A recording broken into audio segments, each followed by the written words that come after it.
আজ পর্যন্ত আপনি কাদেরকে ফ্রেন্ড রিকোয়েস্ট পাঠাইছেন আর কারা আপনার ফ্রেন্ড রিকোয়েস্ট অ্যাকসেপ্ট করে নাই, তাদেরকে কিভাবে দেখবেন তা আজকে আমি দেখাবো। এর জন্য চলে যাবেন ফেসবুকে যে কোনো একটা অ্যাপসে, এরপর চলে যাবেন আপনার ফাইন ফ্রেন্ডে।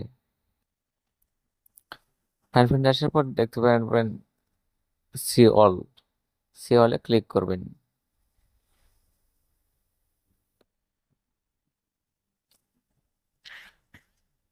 তারপর কর্নারে থ্রি ডট অপশনে ক্লিক করবেন। দেখেন এই যে লেখা আছে ভিউ সেন্ড রিকোয়েস্ট। আপনি যারা রিকোয়েস্ট পাঠাইছেন, হ্যাঁ আমি একজনকে পাঠাইছিলাম। আমি কেবল একজন আছে, আগে ছিল সবাইকে ক্যান্সেল করেছি। এখান থেকে আপনি চাইলে ক্যান্সেল করে দিতে পারেন যাদেরকে পাঠাচ্ছেন। ভিডিও দেখার জন্য ধন্যবাদ। Thank you so much. ভালো থাকবেন। সবাইকে সবাই সাপোর্ট করবেন।